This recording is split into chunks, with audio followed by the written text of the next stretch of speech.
Si tu n'arrives pas à servir Dieu étant célibataire, tu ne pourras même pas le servir étant marié. Bonjour et bienvenue sur ma chaîne Vaillant Héros by Christ. Pour ceux qui ne me connaissent pas encore, je m'appelle Rachel Aurel. Je suis enfant de Dieu né de nouveau et servant de l'Éternel.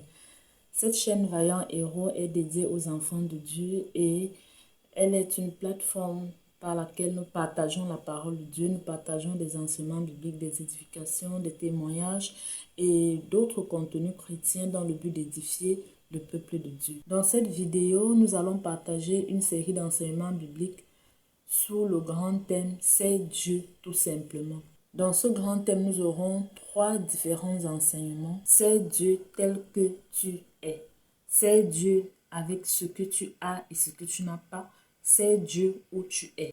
Dans la première vidéo, c'est-à-dire celle que vous êtes en train de regarder, on verra le sous-thème « C'est Dieu tel que tu es ». Si tu es nouveau sur la chaîne, je vais tout simplement t'inviter à t'abonner pour recevoir la suite de ces enseignements de manière automatique lorsqu'ils seront publiés sur la chaîne. Alors sans plus tarder, nous allons aborder le vif du sujet. Bien-aimé, c'est Dieu tel que tu es. En tant qu'enfant de Dieu aujourd'hui, plusieurs prennent des prétextes pour ne pas servir Dieu. Ils prennent pour prétexte leur âge. Ils disent « Ah, je suis trop jeune pour servir Dieu. Je suis trop vieux pour servir Dieu. » Certains prennent pour prétexte leur situation matrimoniale. Ils disent « Ah, je suis célibataire. Je ne peux pas encore servir Dieu. Je le servirai quand je serai marié. » D'autres disent « Ah, je suis marié. Je suis très occupé. Je n'ai pas le temps de servir Dieu. » Certains même prennent d'autres prétextes. Ils peuvent prendre pour prétexte leur état de santé.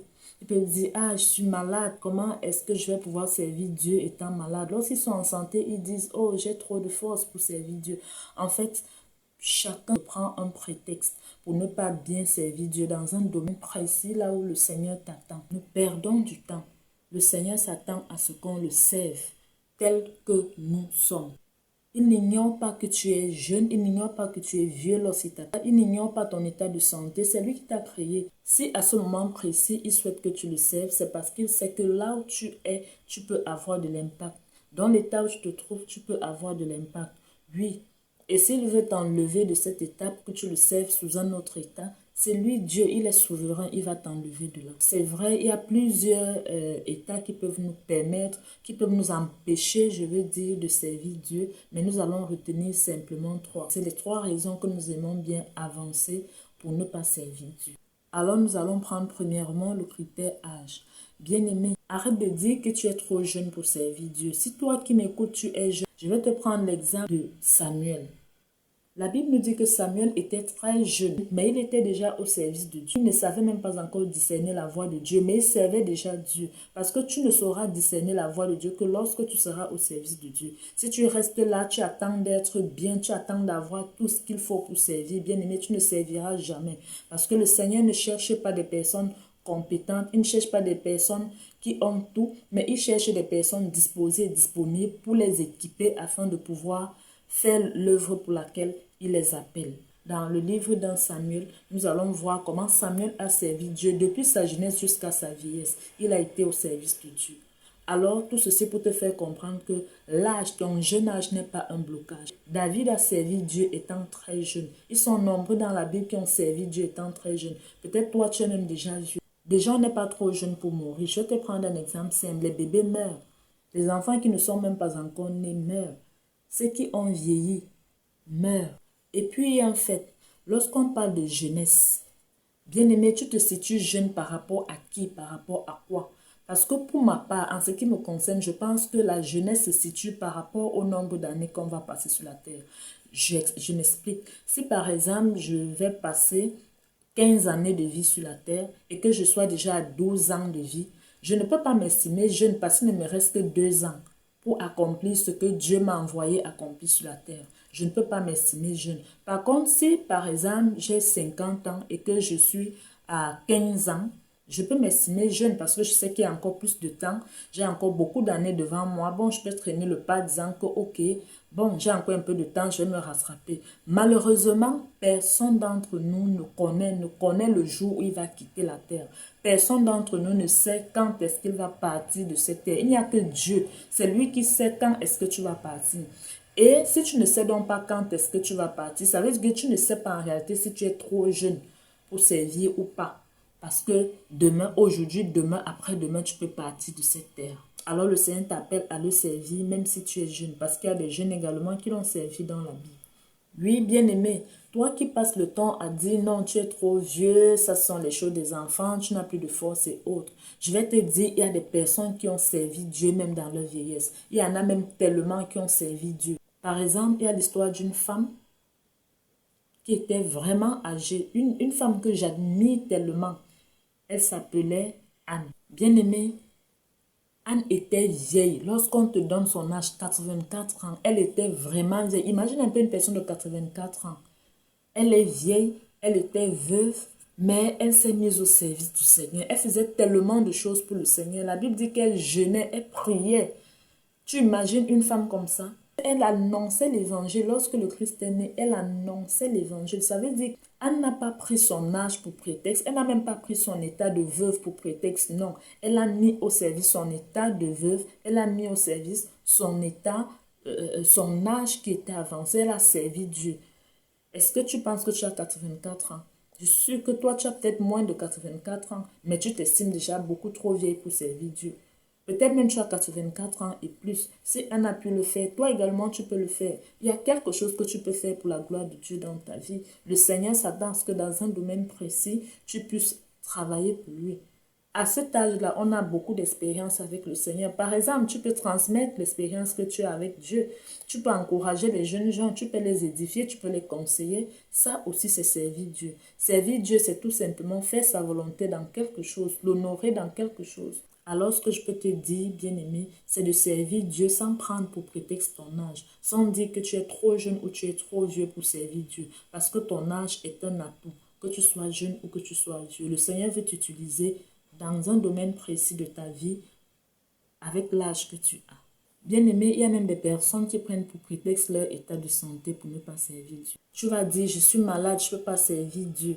Oui, même si tu es malade, si ton corps est souffrant, ton âme peut honorer Dieu, ton âme peut servir Dieu. Oui, c'est également Dieu lorsque tu sens que tu n'as aucune force en toi. Même étant malade, on peut accomplir les desseins de Dieu. Même étant malade, on peut faire de grandes choses pour Dieu. Bien-aimé, il y a cette histoire dans la Bible des lépreux, des 4 lépreux qui avaient délivré tout un peuple. Ils étaient des lépreux, des personnes qui n'ont pas pu avoir de stratégie pour apporter de la nourriture au peuple. Mais ces lépreux se sont levés, ils ont réfléchi et ils ont été les instruments du Seigneur pour accomplir la parole du prophète Élisée. Oui, ils sont allés dans le camp des Syriens et à cause de leur pas, ils étaient des lépreux sont des personnes malades. Mais le Seigneur a utilisé leur pas pour faire entendre le bruit de leur pas dans le camp de l'ennemi comme le bruit d'une grande armée. Et les Syriens se sont enfuis. Finalement, ils ont eu de la nourriture. Ces lépreux ont eu de la nourriture et ils ont appelé le reste du peuple qui a bénéficié de cette nourriture-là. Oui, même étant malade, tu peux être une bénédiction pour quelqu'un. Même étant malade, tu peux accomplir les desseins de Dieu. Même étant malade, tu peux faire des choses extraordinaires. Ils étaient des lépreux, ils n'étaient que 4 lépreux, mais ils ont accompli la parole du Seigneur prononcée par le prophète Élisée. C'est Dieu même lorsque tu es malade, parce qu'en le servant, je suis sûre que lorsqu'il te rétablira, tu le serviras davantage, tu le serviras encore mieux. Maintenant, pour ceux qui sont en santé, c'est Dieu quand tu es en santé. C'est Dieu quand tu as la force. Bien-aimé, la force que tu as peut être la manifestation de ton état de santé. Tu es fort, tu es en bonne santé, tu es vaillant et tout. Alors, tu dois aller, tu dois te lever, tu dois être une bénédiction pour quelqu'un. Lorsque tu as cette force, ne l'utilise pas uniquement pour tes intérêts personnels. Ne l'utilise pas uniquement pour des intérêts égoïstes. Non, pense à Dieu. Et si tu penses à Dieu, tu penseras à son œuvre. Son œuvre, c'est le prochain. Son œuvre, c'est le travail qui est à côté de toi. Son œuvre, c'est l'âme que tu vas bénir à côté. Ne prends pas toute ta force, toute ta vigueur pour mettre uniquement au service de tes intérêts personnels. C'est Dieu avec ta force. C'est Dieu avec ta santé. Oui, bien aimé, le troisième point que nous abordons, c'est Dieu étant célibataire ou étant marié. Bien aimé, plusieurs personnes refusent de servir Dieu simplement parce qu'ils ne sont pas encore mariés. Ou alors, oui, ils servent Dieu, mais ils ne se mettent pas pleinement au service de Dieu simplement parce qu'ils sont célibataires. Non, ne pense pas que si tu ne parviens pas à servir Dieu étant célibataire, c'est quand tu seras marié que tu serviras Dieu. Non, détrompe-toi, bien-aimé. Si tu n'arrives pas à servir Dieu étant célibataire, tu ne pourras même pas le servir étant marié. Pourquoi? Parce que lorsqu'on est célibataire, on a plusieurs avantages. Lorsqu'on est célibataire, on peut se consacrer à l'œuvre de Dieu. Lorsqu'on est célibataire, on a un seul époux, c'est Christ, c'est Dieu, c'est l'Éternel. Dans Isaïe 54, on peut le voir, il se définit comme notre époux. Oui, si tu es célibataire, tu dois pouvoir mettre ton temps à profit pour plaire à ton époux qui est le Christ, pour servir ton époux qui est le Christ. Dans 1 Corinthiens chapitre 7, le verset 32, l'apôtre Paul nous exhorte à servir Dieu. Attachez-vous au service de Dieu, bien-aimés, parce que c'est lui votre époux, c'est lui notre époux. Et même pour ceux qui sont mariés, bien-aimés, Christ doit être ton premier mari, ton premier époux. Parce que si tu cherches à plaire à Christ, si tu parviens à plaire à Christ, tu vas plaire à ton mari. Ça ne sert à rien de plaire à un homme et de ne pas plaire à Dieu. Si tu parviens à bien servir Dieu étant célibataire, tu pourras mieux le servir étant marié. Parce que lorsque tu seras marié, tu diras, moi et ma famille, nous servirons l'Éternel tel que Josué l'a déclaré. Oui, tu pourras mieux le faire.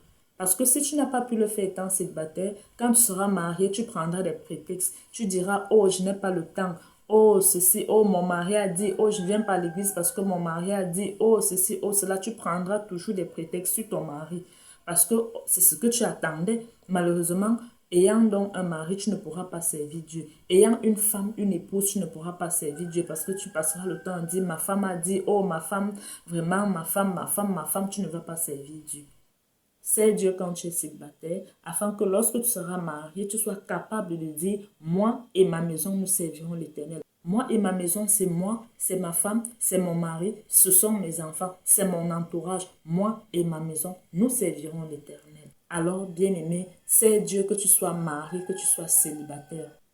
Oui, pour conclure, nous allons prendre le passage de 1 Corinthiens chapitre 9 du verset 22 au verset 23 qui dit « J'ai été faible avec les faibles afin de gagner les faibles. Je me suis fait tout à tous afin d'en sauver de toute manière quelques-uns. Je fais tout à cause de l'évangile afin d'y avoir part. » Bien-aimé, pourquoi servir Dieu, quel que soit son âge, quel que soit son état de santé, quel que soit son statut matrimonial, quelle que soit sa condition?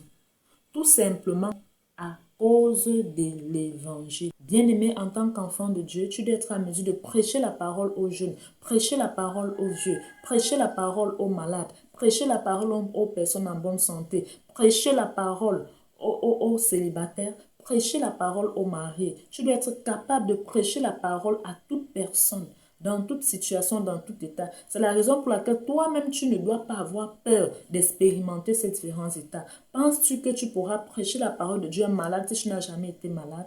Lorsque tu es face à un malade, déjà tu te mets à la place du malade. Tu sais ce qu'il ressent et tu es à mesure de transmettre le message de Dieu plus facilement à ce malade parce qu'un jour tu as été malade. Bien-aimé, ne fuis pas l'état dans lequel tu te trouves. N'attends pas que tout devienne parfait pour servir Dieu. N'attends pas que les conditions soient réunies pour servir Dieu. Non, commence tel que tu es. Et pendant que tu le feras ainsi, certainement le Seigneur t'amènera dans une autre dimension, celle qu'il te réserve en réalité. Le Seigneur très souvent te fait passer par des situations. Il veut savoir que tu l'aimes, pas parce que tu es marié, il veut savoir que tu le sais, pas parce que tu es en santé, pas parce que tu as toutes les conditions réunies, mais simplement parce que tu l'aimes. Alors rassure-toi, si tu refuses de le servir dans l'état actuel, oui, tu vas le servir dans l'état que toi tu veux. Mais rappelle-toi, avec Dieu, on ne brûle pas les étapes. Un jour, tu reviendras toujours en arrière pour apprendre ce que tu as fait aujourd'hui. Et laisse-moi te dire qu'il est plus difficile d'apprendre lorsqu'on a un certain âge. Alors, ça vaut la peine pour toi d'apprendre à le servir aujourd'hui dans l'état actuel. Ne prends plus de prétexte pour ne pas le servir parce que chacun d'entre nous peut servir Dieu et apporter un sourire dans l'âme d'une personne. Oui, nous sommes à la fin de notre vidéo. Si tu ne t'es pas encore abonné, je t'invite à t'abonner. Et si tu as été béni par ce message, je t'invite également à liker, à commenter et surtout à partager pour bénir plus d'une âme. Que le Seigneur vous bénisse. Restez connectés. Shalom.